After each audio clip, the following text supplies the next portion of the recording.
Hello hi ನಮಸ್ಕಾರ, welcome to food media traveller. ನಾನು ಶರತ್ ಕುಮಾರ್. ಸ್ನೇಹಿತರೆ, ಊಟ ಅಂದರೆ ಯಾರಿಗಿಷ್ಟ ಇಲ್ಲ ಹೇಳಿ? ಪ್ರತಿಯೊಬ್ಬರು ಪ್ರತಿನಿತ್ಯ ವಿವಿಧ ಬಗೆಯ ವೈವಿಧ್ಯಮಯವಾಗಿ ಊಟವನ್ನು ಸವಿಬೇಕು ಅಂತ ಅಂದ್ಕೊಳ್ತಾರೆ. ನಾವು ಪ್ರತಿನಿತ್ಯ ಬೇರೆ ಬೇರೆ ರೀತಿಯ ಅಡುಗೆಗಳನ್ನು ಮಾಡಿ ಅದರ ಸವಿಯನ್ನು ಸವಿತೇವೆ. ನಿಮ್ಮ ವೆರೈಟಿ ಅಡುಗೆಗೆ ನಮ್ಮದೊಂದು ಸಣ್ಣ ರೆಸಿಪಿಯನ್ನು ಪರಿಚಯ ಮಾಡ್ತಾ ಇದ್ದೇವೆ. ನಿಮಗೆಲ್ಲ ಗೊತ್ತಿರುವ ಹಾಗೆ ಈ ಕಾಡು ಮಾವು ಬರುತ್ತೆ, ಅಥವಾ ನಾವು ಕಾಟ್ ಮಾವು ಅಂತಲೇ ಹೇಳ್ತೀವಿ. ಇದು ತುಂಬ ರುಚಿಯನ್ನು ಹೊಂದಿರುವಂಥ ಒಂದು ವಿಶೇಷವಾದ ಮಾವು. ಈ ಮಾವಿನ ಹಣ್ಣನ್ನು ಉಪಯೋಗ ಮಾಡಿಕೊಂಡು ನಾವಿವತ್ತೊಂದು ರೆಸಿಪಿಯನ್ನು ಮಾಡೋಣ ಅಂತ ಹೇಳಿ. ನಮ್ಮ ಮಂಗಳೂರು ಕಡೆ ಇದಕ್ಕೆ ಮಾವಿನ ಹಣ್ಣಿನ ಪುಳಿಮುಂಚಿ ಅಂತ ಕರಿತೀವಿ. ಈ ರೆಸಿಪಿ ಹೇಗೆ ಮಾಡೋದು ಅಂತೇಳಿ ನಿಮ್ಗೆ ನಾನು ತೋರಿಸ್ಕೊಡ್ತೀನಿ. ಅದಕ್ಕಿಂತ ಮುಂಚೆ ನೀವಿನ್ನು ನಮ್ಮ ಚಾನಲ್ಗೆ ಹೊಸಬರಾಗಿದ್ದರೆ ಇವಾಗಲೇ ಸಬ್ಸ್ಕ್ರೈಬ್ ಮಾಡ್ಕೊಳ್ಳಿ. ಹಾಗೆಯೇ ಪಕ್ಕದಲ್ಲಿ ಬೆಲ್ಲೈಕನ್ನು ಕ್ಲಿಕ್ ಮಾಡಿ ಆಲ್ ಆಪ್ಷನ್ ಸೆಲೆಕ್ಟ್ ಮಾಡ್ಕೊಂಡು ನಮ್ಮ ಇದೇ ರೀತಿಯ ಪ್ರತಿಯೊಂದು ವಿಡಿಯೋಗಳ ನೋಟಿಫಿಕೇಶನ್ ಪಡಿಬೋದು. ಹಾಗೆಯೇ ವಿಡಿಯೋನ ಮಿಸ್ ಮಾಡಿದೆ ಮೊಟ್ಟ ಮೊದಲು ನೀವು ನೋಡ್ಬೋದು. ಸ್ನೇಹಿತರೆ, ನೀವು ಮಾರ್ಕೆಟಲ್ಲಿ ಬೇರೆ ಬೇರೆ ರೀತಿಯ ಮಾವಿನ ಹಣ್ಣುಗಳ ರುಚಿಯನ್ನು ಸವಿದಿರ್ತೀರಿ, ಬೇರೆ ಬೇರೆ ರೆಸಿಪಿಗಳನ್ನು ಸಹ ಟ್ರೈ ಮಾಡಿರ್ತೀರಿ. ಆದರೆ ನೀವು ಈ ಕಾಡು ಮಾವಿನ ಹಣ್ಣಿನ ಪುಳಿಮುಂಚೆಯನ್ನು ತಿನ್ನಲೇಬೇಕು. ಸ್ವಲ್ಪ ಸಿಹಿ, ಸ್ವಲ್ಪ ಹುಳಿ, ಸ್ವಲ್ಪ ಖಾರವಾಗಿ ಒಂದು ಒಳ್ಳೆಯ ರುಚಿಯನ್ನು ಹಾಗೆಯೇ ಒಂದು ಒಳ್ಳೆಯ ಸ್ವಾದವನ್ನು ಹೊಂದಿರುವಂತಹ ಇವತ್ತಿನ ಈ ಕಾಡು ಮಾವಿನ ಹಣ್ಣಿನ ಪುಳಿಮುಂಚನ್ನು ನಿಮ್ಗೆ ನಾನು ತೋರಿಸ್ತಾ ಇದ್ದೀನಿ. ಬನ್ನಿ, ನಾವು ಇವತ್ತಿನ ಈ ರೆಸಿಪಿಯನ್ನು ಶುರು ಮಾಡೋಣ. ನಾವಿವತ್ತು ಕಾಡು ಮಾವಿನ ಹಣ್ಣಿನ ಪುಳಿಮುಂಚಿ ಮಾಡ್ತಿದ್ದೇವೆ ಅಲ್ವಾ? ಅದಕ್ಕೆ ಮಾವಿನ ಹಣ್ಣನ್ನು ತೊಗೊಂಡಿದ್ದೇವೆ. ನೋಡಿ, ಸುಮಾರು ಮಾವಿನ ಹಣ್ಣಿದೆ. ಆಲ್ರೆಡಿ ನಾವು ಇದನ್ನು ಸಿಪ್ಪೆ ಸುಲಿದಿಟ್ಟಿದ್ದೇವೆ. ಈ ರೀತಿಯಾಗಿ ಚೆನ್ನಾಗಿ ಸಿಪ್ಪೆ ಸುಲಿಬೇಕು. ನೋಡಿ, ನಮ್ಮ ಜೊತೆ ಇವತ್ತು ನನ್ನ ಮಗಳು ಸಹ ಸಿಪ್ಪೆ ಸುಲಿತಿದ್ದಾಳೆ. ಆಯ್ತು ಸಹ ಬಾಯಲ್ಲಿ ಕಚ್ಚಿ. ನೋಡಿ, ಈ ರೀತಿಯಾಗಿ ಚೆನ್ನಾಗಿ ಎಲ್ಲದ್ರದ್ದು ಸಿಪ್ಪೆ ಸುಲಿದಿಟ್ರೆ ಆಯಿತು. ನೋಡಿ, ಚೆನ್ನಾಗಿ ಸಿಪ್ಪೆನೆಲ್ಲ ಸುಲಿತಾ ಕೂತಿದ್ದಾಳೆ. ಅಂಡಿ ಅಂಡ ಹಾಂ, ಇದು ಯಾವ್ದು ಕಂಪ್ನಿ? ಯಾವ್ದು ಕಂಪ್ನಿ? ಹಾಂ ಹೌ ಹಾಂ.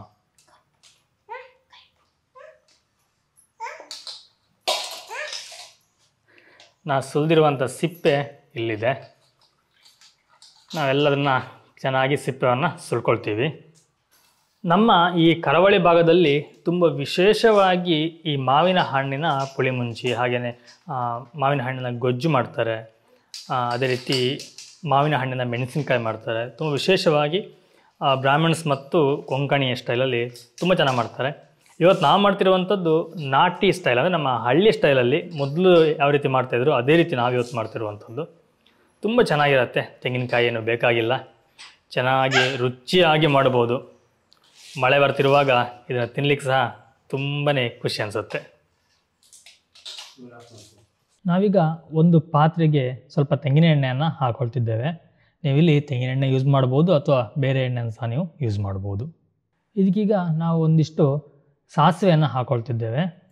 ಹಾಗೆಯೇ ಇದಕ್ಕೆ ನಾವು 4 ಬ್ಯಾಡಗಿ ಮೆಣಸನ್ನು ಕಟ್ ಮಾಡಿ ಹಾಕ್ಕೊಳ್ತಿದ್ದೇವೆ.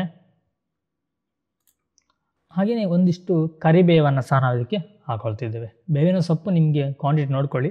ಕೆಲವರಿಗೆ ಜಾಸ್ತಿ ಇದ್ರೆ ಇಷ್ಟ ಆಗುತ್ತೆ, ಕೆಲವರಿಗೆ ಕಮ್ಮಿ ಇದ್ರೆ ಇಷ್ಟ ಆಗುತ್ತೆ. ಆದರೆ ಜಾಸ್ತಿ ಕರಿಬೇವಿನ ಎಲೆ ಬಿದ್ದಷ್ಟು ಅದರ ಘಮ ತುಂಬ ಚೆನ್ನಾಗಿ ಬರುತ್ತೆ. ನಾವು ಇದನ್ನೀಗ ಸ್ವಲ್ಪ ಹೊತ್ತು ಮುಚ್ಚಿ ಇಡೋಣ. ಯಾಕಂತಂದರೆ ಇದರಲ್ಲಿರುವಂತಹ ಸಾಸಿವೆ ಸಿಡಿಯುತ್ತೆ, ಆ ಸಾಸಿವೆ ಎಲ್ಲ ಹೊರಗೆ ಬರುತ್ತೆ, ವೇಸ್ಟ್ ಆಗುತ್ತೆ, ಎಣ್ಣೆ ಕೂಡ ವೇಸ್ಟ್ ಆಗುತ್ತೆ. ಅದಕ್ಕೋಸ್ಕರ ಇದನ್ನು ಸ್ವಲ್ಪ ಹೊತ್ತು ನಾವು ಮುಚ್ಚಿಡುವ, 1 ನಿಮಿಷಗಳ ಕಾಲ ಅಷ್ಟೇ. ನೋಡಿ, ತುಂಬ ಟಪಟಪ ಸೌಂಡ್ ಬರ್ತಾ ಉಂಟು. ಈಗ ನಾವು ಇದನ್ನೀಗ ಓಪನ್ ಮಾಡೋಣ. ಇದಕ್ಕೀಗ ನಾವು ಆವಾಗಲೇ ರೆಡಿ ಮಾಡಿಟ್ಟಂಥ ಮಾವಿನ ಹಣ್ಣನ್ನು ಹಾಕೊಳ್ತಿದ್ದೇವೆ. ತುಂಬ ಸೌಂಡ್ ಬಂತು, ನನ್ನ ವಾಯ್ಸ್ ನಿಮಗೆ ನಡುವಲ್ಲಿ ಕೇಳದೇ ಇದ್ದಿರಬಹುದು. ನೋಡಿ, ಈಗ ಒಮ್ಮೆ ಇದನ್ನು ಚೆನ್ನಾಗಿ ಮಿಕ್ಸ್ ಮಾಡ್ಕೊಳ್ಳೋಣ. ಇದು ಈ ಎಣ್ಣೆಯಲ್ಲಿ ಚೆನ್ನಾಗಿ ಬೇಯಬೇಕು.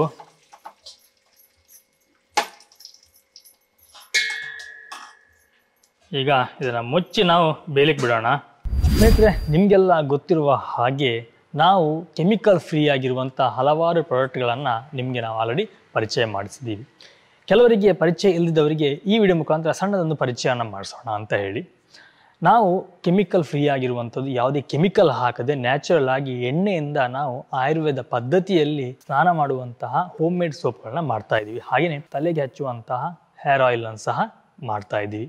ನಿಮಗೆ ನಮ್ಮ ಪ್ರಾಡಕ್ಟ್ಗಳು ಬೇಕು ಅಂತಂದರೆ ಇಲ್ಲಿ ಕಾಣ್ತಿರುವಂತಹ ವಾಟ್ಸಪ್ ನಂಬರ್ಗೆ ವಾಟ್ಸಪ್ ಮಾಡಿ ಹಾಗೆಯೇ ನಮ್ಮ ಪ್ರಾಡಕ್ಟ್ಗಳನ್ನು ಉಪಯೋಗ ಮಾಡಿ ಆಲ್ರೆಡಿ ತುಂಬ ಜನ ಉಪಯೋಗ ಮಾಡಿ ತುಂಬ ಒಳ್ಳೆಯ ರಿವ್ಯೂಗಳನ್ನ ಕೊಟ್ಟಿದ್ದಾರೆ, ತುಂಬ ಜನ ಇಷ್ಟಪಟ್ಟಿದ್ದಾರೆ.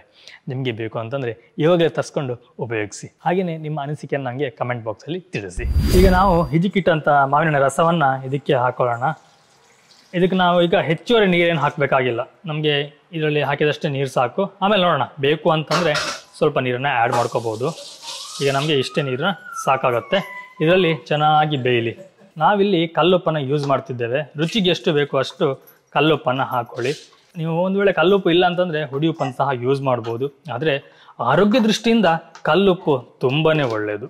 ನಾವು ಇದಕ್ಕೀಗ ಮೆಣಸಿನ ಹುಡಿಯನ್ನು ಹಾಕೊಳ್ತಿದ್ದೇವೆ. ಸುಮಾರು 3 ಟೀ ಸ್ಪೂನಷ್ಟು ಮೆಣಸಿನ ಹುಡಿ ಇದೆ. ಹಾಕಿ ಚೆನ್ನಾಗಿ ಇದನ್ನು ನಾವು ಮಿಕ್ಸ್ ಮಾಡ್ಕೊಳ್ಳೋಣ. ನಾವಿದು ಮನೆಯಲ್ಲೇ ಮಾಡಿರುವಂತಹ ಮೆಣಸಿನ ಹುಡಿ, ನೀವು ಅಂಗಡಿಯಲ್ಲಿ ಸಹ ಯೂಸ್ ಮಾಡ್ಬೋದು. ನಾವು ಸ್ವಲ್ಪ ಆರೋಗ್ಯದ ಬಗ್ಗೆ ಹೆಚ್ಚಿನ ಚಿಂತನೆ ಮಾಡೋದ್ರಿಂದ ನಾವು ಆದಷ್ಟು ಮನೆಯಲ್ಲೇ ಮಾಡಿದಂಥ ಮಸಾಲೆ ಪದಾರ್ಥಗಳನ್ನು ಉಪಯೋಗ ಮಾಡ್ತೀವಿ. ಮಾವಿನ ಹಣ್ಣಿನ ಜೊತೆ ಬೆಲ್ಲ ಬಿದ್ದರೆ ಅದರ ರುಚಿನೇ ಬೇರೆ.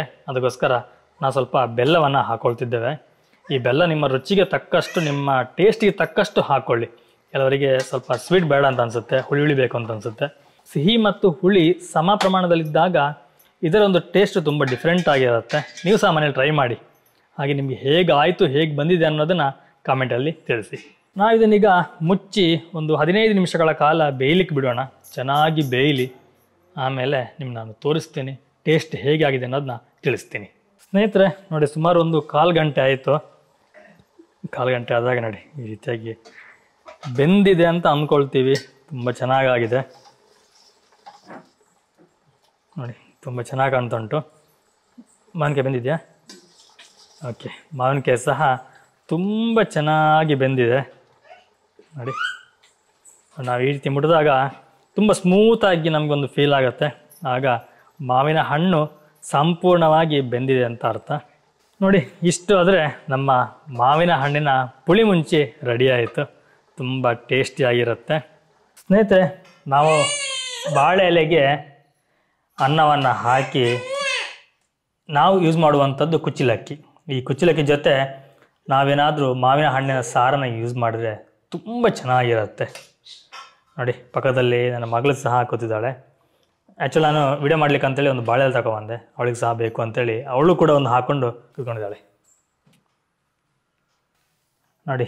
ಎಷ್ಟು ಚೆನ್ನಾಗಿದೆ.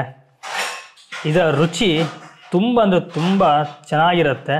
ಕುಚ್ಚಲಕ್ಕಿ ಜೊತೆ ತುಂಬ ಒಂದು ಒಳ್ಳೆಯ ಕಾಂಬಿನೇಷನ್ನು. ನಿಮಗೆ ಬೆಳ್ತಿ ಅಕ್ಕಿಗೆ ಅಥವಾ ಸೋನಾ ಮಸೂರಿಗೆ ಇನ್ನೂ ಚೆನ್ನಾಗಾಗುತ್ತೆ. ಅವಳಿಗೆ ಸಹ ಬೇಕಂತೆ.